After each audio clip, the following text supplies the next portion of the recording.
Présentement, à toi, Kinshasa, yo, que Prince A et le Betité. Parce que si on continue à faire le lot, que le lot n'a pas fait, n'a pas karaoké, n'a pas boîte, les bangs et bêta. Donc, franchement, pour ne pas être jaloux, donc, Betty, et ça vraiment le marché.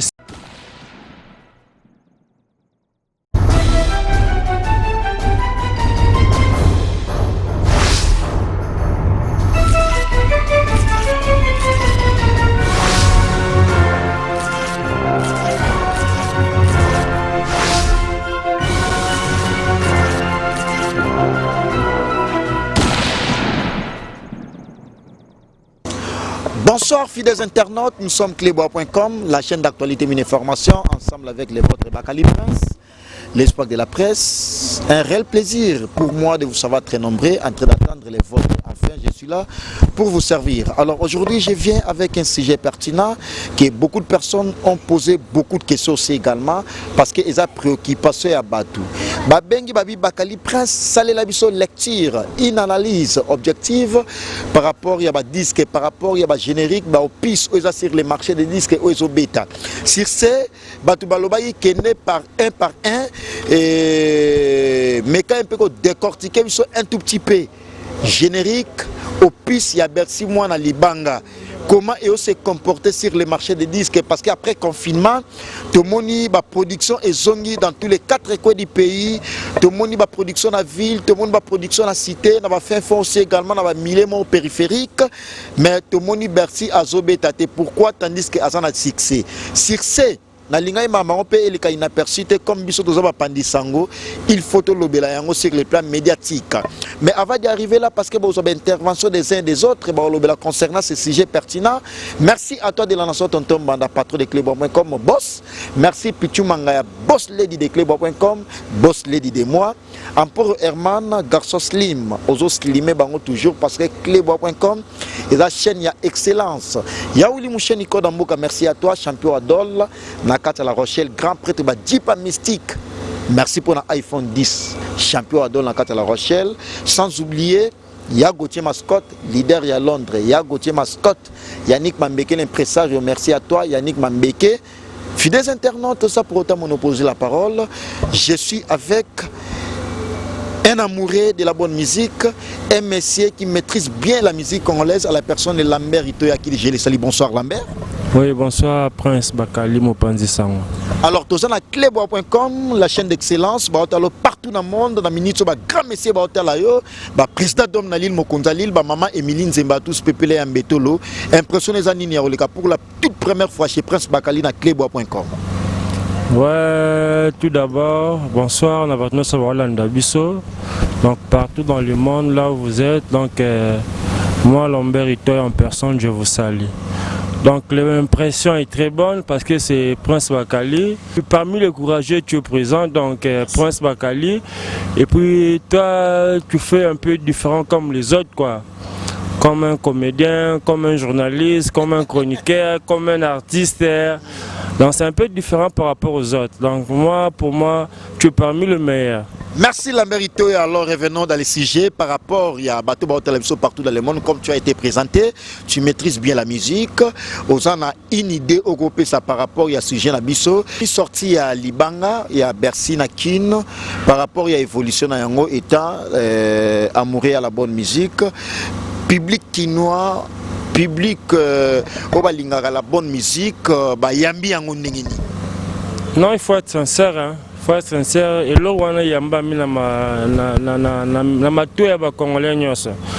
Présentement, à toi, Kinshasa, yo yeb sangate que Prince A et le Rwanda Betité. Parce que si on continue à faire le lot, que le lot n'a pas fait, n'a pas karaoké, n'a pas boîte, les bangs et bêta.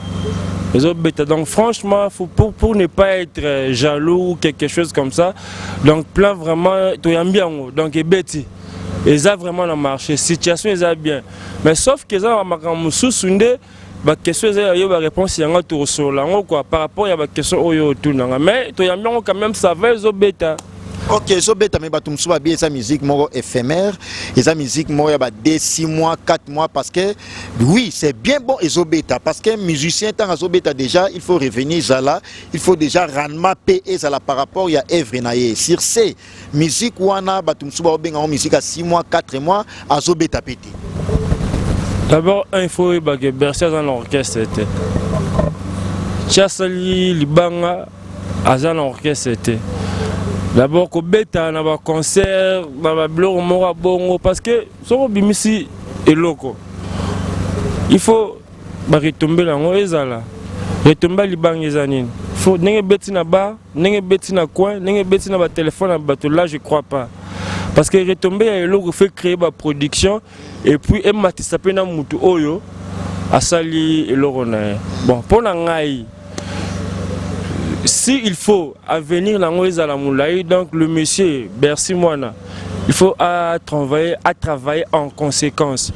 Donc amicha à chaque corps na âme na esprit na musala ayeba que libanga on est allé l'autre fait betaper lobby fait betaper na 2021. C'est ça. Mais si à Betty Karapo, à Betty, Batbayoki et puis à Fandila, naïf sur temps sous aux décembre, il y a plein d'obima bakali. Plein d'obima. Vous avez plein d'obima et vous bêta pour les Kalibanga. On comprend. Parce que pour les Banga, il faut azalana. Na action, faut action ezala. To qui sur le Bercy, azata sur ne ezala. Ba système na ba DJ comment le lo. La peut so bobenga on nga mama bleu wana landila. On parce que nga yo ga musique. Nga ezate go DJ moko boya obeta na boîte de nuit moko non. Nga za contre ba bleu wana. On te ko sa musique na biso. Faut to attendre sur le lo pe Bercy obeta na village Temba.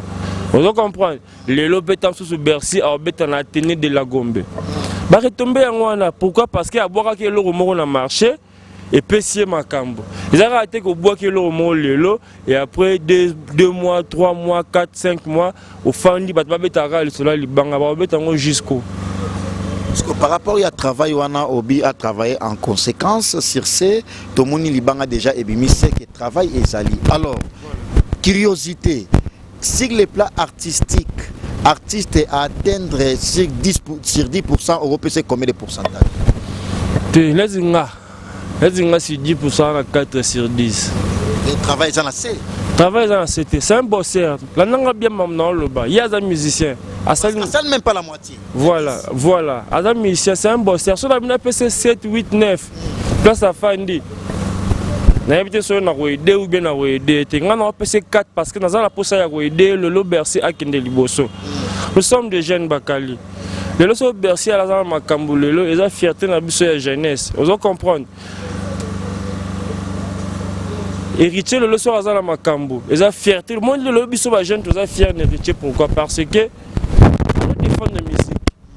Tout le monde va makambu sur à côté mais eux ils en ont important la musique. Il fait de la très bonne musique. Tu vois. Ba vena biso pour ba fali baza ba vena biso le lo bazo tanga ma pourquoi parce que ba marqué peu époque na bango bon so Bercy a marqué époque na lelo et au déranger biso ba ta génération na nini na l'autre côté c'est vrai qu'ils ont dérangé parce que si les plats production ça j'allais terminer quoi j'allais dire quoi sur la PC 4 sur 2 c'est pourquoi il faut à travailler les sous à ça la koleka libanga donc on a PC 4 parce que si on travaille ma casse au comme on a 5 si on travaille ma cam au comme on a 6 7 8 9 au moins la makambe c'est nini et fongami donc si on a 8 on a 9 ça veut dire que tu es dans le bon maintenant si on comprendre si on a PC 8 on a PC 9 ça veut dire que tu es dans le bon par contre hier Bercy moi à salim ça net au moni mais pour la personnellement maintenant le ban moni que suivi il y a action il y a travail na exact. Parce que les gens ont le carapace na mamba libanga na TV non na mona dans la internet presque chaque jour du matin au soir. Na mona mutumo na internet sur la mamba Bercy.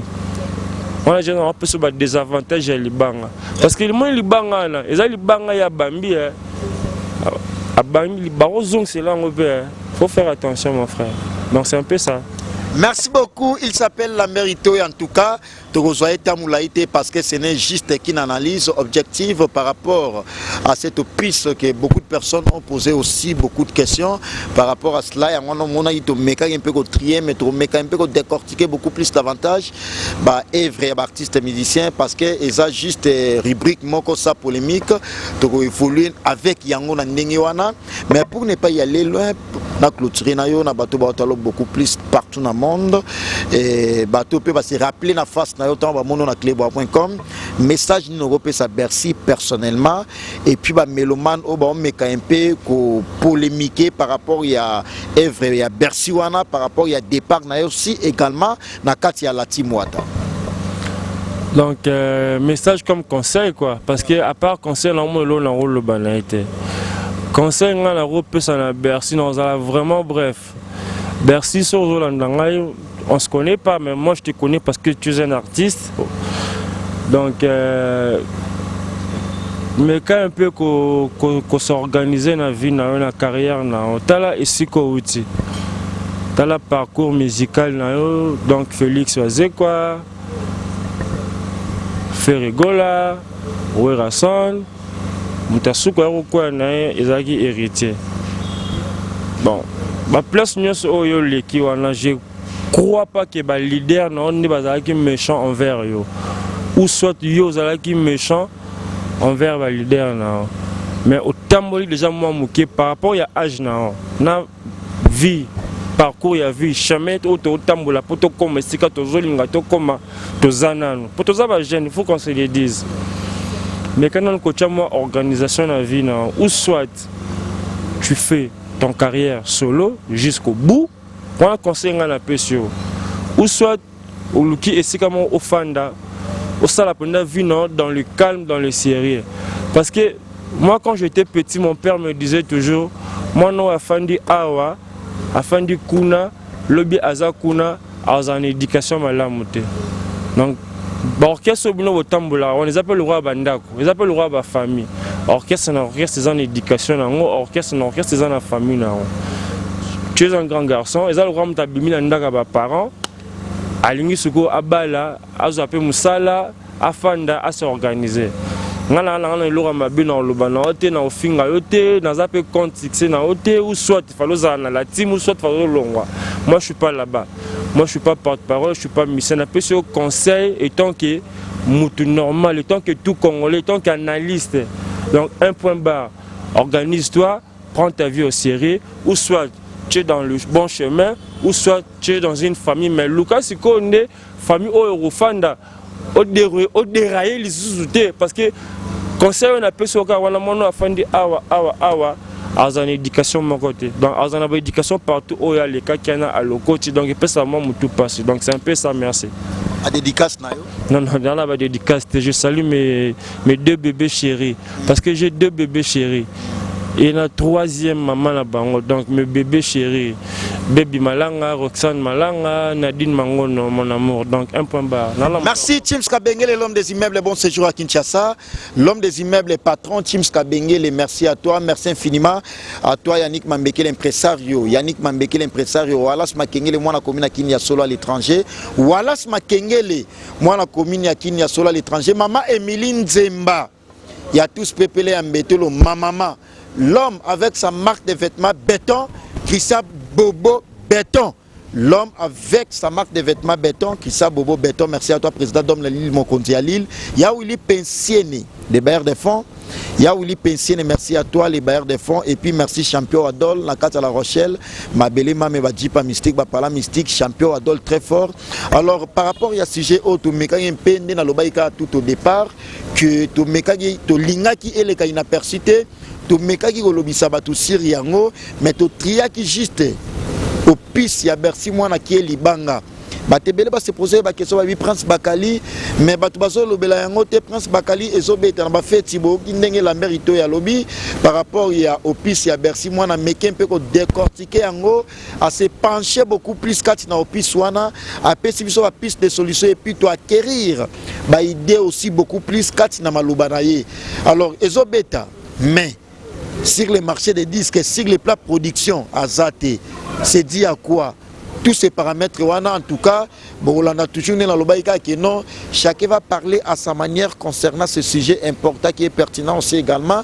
To bandaki na la mérite, mais au moins tu aussi tu mususu ba pesa ba vie na bango, donc mais kako développer ba analyse autrement pour que et permettre artistes à soit idée à aussi qu'on se positionner parce que à sali déjà choix ya osala chemin na ye sur ce tant qu'il y a des artistes et des chroniqueurs, tu vas aussi évoluer par rapport à cela, dossier à suivre. Merci encore Herman Garçon Slim.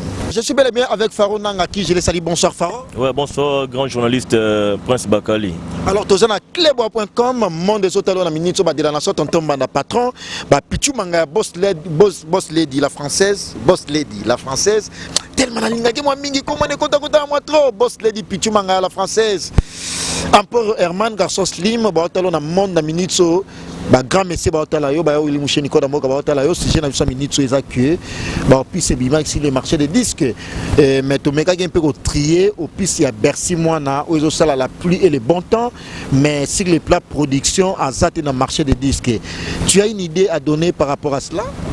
Ouais, idée Zara étant que musicien congolais concernant Libanga zobeta na ngomela bandenge moko boye kaka bandenge moko boye na opese ka mo conseil ka ndeza la kaka ameka pe ko lendi sande masolongo ndenge ndeko na biso subil kintona beta lo moko boye pe lo anthropologie bah c'est l'anthropologie ba moment na yango on est beta non mais yo kana vraiment c'est la succès fou mais na mongo muke na tamo muke et dans des mots pe na Libanga na vraiment tu éviter ce toko comment tu vas descendre mais bête non mais binde côté un peu vraiment bête non vraiment oh de pour na yo Libanga za na moi succès mais zo bétaté bête attends normal et bête na ndenga kin ou ba production te côté na milieu na za ba côté ya Gombe vraiment ouais bête na bande mo bête na Gombe zo bétaté rien l'autre mais même te ba milieu en Suisse mais côté vraiment côté na staff trop na qui on vraiment des autres plus moi à cité ouais vraiment peut-être on a vraiment mais il fallait ça sur boulot mais akeba susu ndenge azana ndenge kepa nani président Wata ndenge azongi sukuna kwa départ na azongité pour ba ekwezo bimakende azonga keba yo mbuyo orchestre déjà et personne n'a idée bosso ezaki non azongi te wana ezako maman na distraction mais aza grand animateur oui bien sûr na boy ite mais tolo bene likamde ya Libanga vraiment pour nous na yoki nanga ngote bonne distraction à rozonge la parole et aux sur quel point alors on a dit mais na monte ya président Wata bon on est vraiment alors merci beaucoup tozu idée pour na yo conseil ni no sa Bercy moi par rapport au pissoin Libanga pour na ozota mulaité asa artiste musicien congolais batu ba sélectionner Libanga to meka un peu décortiquer yango au lobby bien et ça a succès ça au piste moko ya cité mais la ville les obétaté alors sur les plats production pe na ba ville même na ba cité wana ils ont succès mais obétaté mais ba production pe obétaté na cité conseil ni no sa artiste ouais conseil ça que alukande ka producteur bien à produire na marambo o azolinga sala parce que eloko wana eza facilité pour que kin mobimba Congo mabayo ka ce n'est pas tout du tout facile. C'est un peu ça, mais capable aux apposer, mais capable raisonner le rôle sala. À ça, on te pose un petit tindi et ça a pas pour naï. Est-ce que pour naïo, azalagi pressé à rolon à la timwa ta no bimisa au piste pour que approuver ou à mon avis que nous ça préparer déjà à conséquence. Tu as préparé en conséquence, c'est parce que Wata attend trop chaud. Il n'est pas trop chaud, et si il y a un bête le monde approuvé, des gens ne t'ont pas fait. Abete le roman, mais si on peut des morts, bête générique Simba était. Il y a un peu de sang, mais quand tu pas Wata et Simbate. À toi, vous m'attendez, on s'est rendu au Nanga, vous allez voir Kimia, au bête le dans les bons, au look l'homme sur ça. Dans ce sens-là, quoi. Merci à Clotré Nayo, Nyos to Baotalayo na clebois.com, quelques dédicaces na ya Yopé, au Yebi Baotalayo, Baotalayo, j'allais dire, quelques dédicaces na-bas. Bon, dédicaces, c'est ça, na mon angaï que j'aime beaucoup. Milka Masengo, et puis ma femme, Fallon Bouquet, de gros bisous. Famille na Mobima, c'est tout. Merci beaucoup, c'était vraiment l'impression de lui. On a eu à parler beaucoup de choses ensemble avec lui, avec Lambert Itoya aussi. également que je l'avais reçu certainement. Nous sommes clébois.com, la chaîne d'actualité et d'information, la chaîne mère de la presse en ligne, avec les vôtres Bakali Prince, l'espoir de la presse. Ici, nous sommes pour faire du bon boulot. Nous ne sommes pas là pour des futilités. Alors, si j'ai OSA demandé par public, OSA préoccupation aussi, il y a des fans, to meka un peu le décortiquer en circe, to sola ipona opis, il y a Bercy Moana qui est Libanga. Oui, ezobeta sur les marchés de disques, dans la fête, dans la bar, ezobeta. Là, je ne disconviens pas personnellement étant journaliste et chroniqueur de la musique, mais dans la production, tout le monde a été sur les marchés. À sa sollicité, dans le producteur, tu y habité. Ceux qui sont exigeants, tu y habité. Ceux qui producteurs à réserver nous pour qu'ils habitent dans le concert. Mais tu y habité que nos albums sont la succès, tout le monde est bien affilé. Beta album na bango bando beta beta. Au monde a non na bar azobeta na boîte azobeta mais azobeta pe ba concert. Abanaki aussi que se déplacer mais jusque là il y a aucune image ya artiste à se déplacer dans la province Moroboé quelconque azobeta na ville na commune Moroboé non. Jusque là artiste azobeta na nouté. Mais c'est vrai que azana succès na yé. Libanga en tout cas to marché va monter ezobeta. Mais dans la production, à sur les marchés des disques. En tout cas, c'était vraiment l'essentiel de l'actualité. Merci de la nation Tonton Banda, merci Pichumanga Boss Lady, merci mes amours aussi également. Yaouli Mouché Nicolas Mbouka, champion à Don la Casa de la Rochelle. Yaouli Pensiene, les bailleurs des fonds. Merci président Dom Lille Mokondi à Lille. Merci maman Emeline Zemba, tous Pépélé Mbetolo, Vicky Mbelani à Londres. Vicky Mbelani, merci à toi. Merci à toi, Yagoutier Mascotte. Leader à Londres. Merci Yannick Mambeke, l'impresario. Merci président Dom Nalil, Mokondi à Lille. Merci. James Kabengele, l'homme des immeubles, les grands frères propres. Bon séjour à Kinshasa. Merci à toi, Wallace Makengele. Et continuez toujours à s'abonner sur notre chaîne d'actualité et d'information, clébois.com. Je vous retrouve dans un autre prochain numéro avec le même plaisir. Merci Amporo Herman, Garçon Slim pour de belles images et continuez toujours à s'abonner. Merci. Bye bye.